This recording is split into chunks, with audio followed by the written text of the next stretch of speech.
Coach Tim Cone, may importanteng sinabi sa Barangay Ginebra. Ken Mark Carino excited. At ano nga ba ang kanyang sinabi sa kanyang magiging debut game? Ito ngang si Ken Mark Carino mga chong, ang isa sa mga player ni Coach Tim Cone na pinaka-inaabangan ng mga Barangay Ginebra fans. Dahil ilang buwan na ang nakakalipas matapos itong makuha ng Ginebra via trade sa Terra Firma. Pero sa darating na Sabado pa lang nila ito mapapakinabangan dahil kinailangan pa ni Ken Mark Carino ng panahon para mag-recover sa kanyang natamong ACL injury. At tapos na nga yung paghihintay ng maraming Barangay Ginebra fans kay Ken Mark Carino dahil expected na makikita na natin ito kontra sa kanyang dating kupunan na Terra Firma Jeep.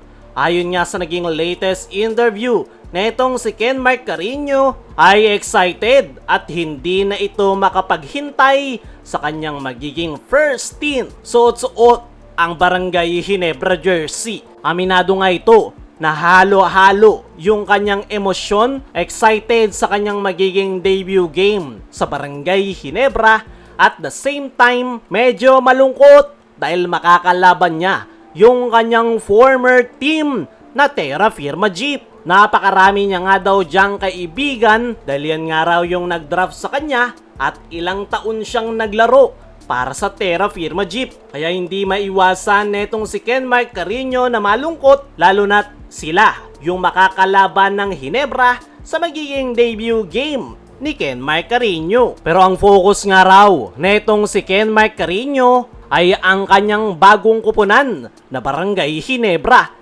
Ipinapangako rin netong si Ken Mark Carino para sa mga Barangay Ginebra fans na ibibigay niya ang lahat ng kanyang makakaya para matulungan ang Barangay Ginebra sa kanilang target na makakuha ng kampyonato. Yan nga daw yung dahilan kaya siya kinuha ni Coach Tim Cone. Kaya para kay Ken Mark Carino ay hindi niya nga daw sasayangin yung opportunity na ibinibigay sa kanya ni Coach Tim Cone at ng Ginebra Management. Dagdag pa ni Carino na from now on ay hindi niya na pababayaan ang kanyang sarili at mas magdodoble ingat ngayon na sa Barangay Ginebra na siya maglalaro. Para sa akin mga chong, isa si Ken Mark Carino sa mga magiging future ng Barangay Ginebra. Dahil kung titingnan mo yung lineup ni Coach Tim Cone, puro matatanda na yung kanilang mga players. Si Japet Aguilar ay anytime soon ay pwede nang i-anunsyo yung kanyang retirement sa Barangay Ginebra. Kaya naman, kinuha na ng Ginebra etong si Ken Mark Carino para paghandaan yung nalalapit na pagre-retiro ni Japet Aguilar. Naniniwala ako mga chong na once na makuwang muli ni Ken Mark Carino ang kanyang rhythm at makuha rin ito yung sistema ni Coach Tim ay paniguradong magiging valuable asset ito ng Barangay Ginebra. Dahil isang agile big si Ken Mark Carino, may height at the same time kaya rin itong tumira sa 3-point area. Kaya naman naniniwala ako na isa si Ken Mark Carino sa mga magiging future ng Barangay Ginebra. Pero sa ngayon, marami pa siyang kailangang trabahuhin. Una ay maibalik sa kondisyon ang kanyang katawan. Pangalawa ay makuha yung triangle offense ni Coach Tim Cone. Kaya mga chong, ano ang masasabi nyo? Na excited na itong si Ken Mark Carino sa kanyang magiging debut game sa Barangay Ginebra?